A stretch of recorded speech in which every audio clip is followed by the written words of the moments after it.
wow. Like when you take away like all of the extra stuff, when you take away like going to like all of the exterior stuff, like not like extras and like unnecessary, because like going to mass and receiving Jesus physically is super necessary. 110%. I love receiving the Eucharist, and I definitely cannot wait to do it soon. Hopefully when all of this quarantine is over. But like when you take away like the events of like going to mass, or like for us at St. Thomas More, like going to like more midweek, or like those youth group like events, and like going to Bible study, and like I'm still attending Bible study virtually and like leading Bible study virtually, but like when you take away like all of these like events and all these exterior things, and you're just left with you and Jesus, what does that look like? Like if you take away the community, if you take away like talking with everyone else about like how your relationship is going, and like all the different graces you're receiving, or like on how it's really hard, and like all those different things, like no matter like where you're at, and like if you take away all of that, and like the front that maybe you're trying to show people, or like I know for me, like I definitely try and like, as we all do, try and like show our best self towards others, and like sometimes we like fail to show like the authenticity of like where we're really at. But like during this quarantine time, like Jesus has stripped away everything, and so it's just us by ourselves, like either with our family, or for me like in my apartment by myself, but like it's just us and Jesus. What does that look like? Like what does your relationship with Jesus look like? And I think that, like, as they say, God uses everything and wastes nothing. And he's using this time to draw us closer into relationship with him, and to really, like, reveal and, like, pull back the veil of, like, all right, this is the reality that you're living in, and maybe your reality is a good reality. And he's like, yeah, let's rejoice in this, and let's be grateful for this. And maybe your reality is not a great reality. And Jesus is like, all right, let's pull back the veil and let's see that, like, yeah, your reality kind of sucks right now. And, like, our relationship, not the best right now. But, like, I'm desiring to pull you in closer. I'm desiring to grow so much closer to you during this time. And I want you to be desiring that too. And I know for me, like seeing everything be stripped away, and like seeing that, yeah, my personal relationship with Jesus, like the just me and him in the silent moments, lol, in the silent moments, like when it's just us two, like what's there? Or do I need to like fill my time with Jesus with extra things?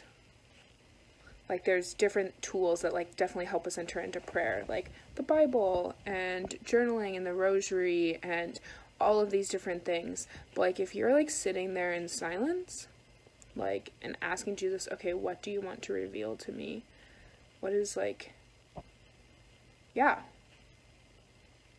what is it that he wants to reveal to you? If you're so busy like reading spiritual reading, which like I'm not saying any of these things are bad, reading spiritual reading or reading the Bible, or like doing things of like self-reliance of like, oh, I have to be doing something, like those are all good things and good ways to enter into prayer and enter into your relationship with Jesus. But something that like has been challenged to me before, and I like still fail at it, but like is just sitting there and being silent and focusing on your breath, and maybe picking one word or one phrase to just like meditate on and be like, okay, Jesus, what do you want me to learn from this? And like in the stillness, like that's where he speaks, like in the silence, when we like take everything away and it's just you and him, and he's looking at you and he's saying, my daughter, I love you, you're beautiful. Like being able to look at Jesus in the face and look at him in the eyes and have him look back at you and know that he's looking at you with love and with compassion. I know for me, like, I don't, like, always have that. I don't always feel that way.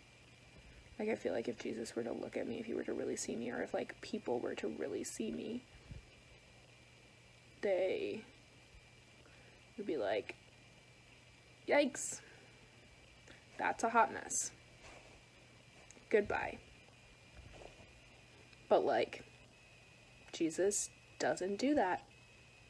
He looks at us and he knows everything.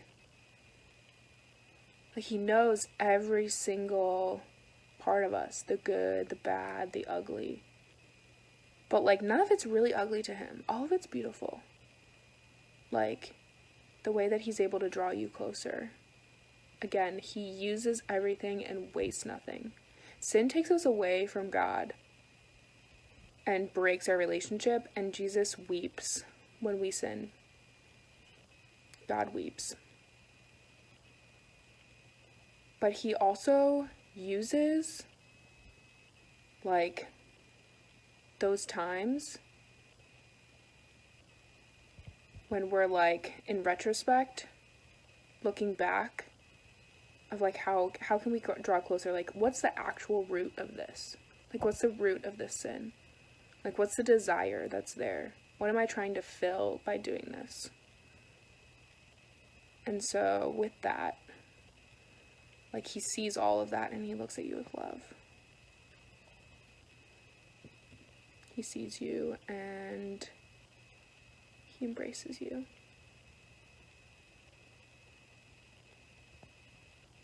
Just sitting with that. Just you and Jesus without all the exterior in this quarantine time. Sitting and receiving his love. Meditating on one or two words. God uses everything, wastes nothing.